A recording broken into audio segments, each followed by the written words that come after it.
system. Stay tuned for important information.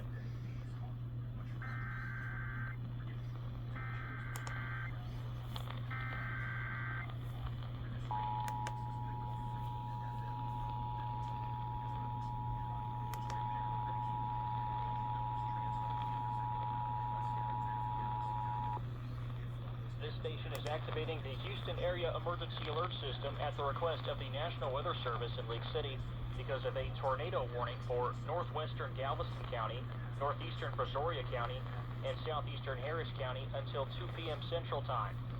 This concludes activation of the Houston Area Emergency Alert System.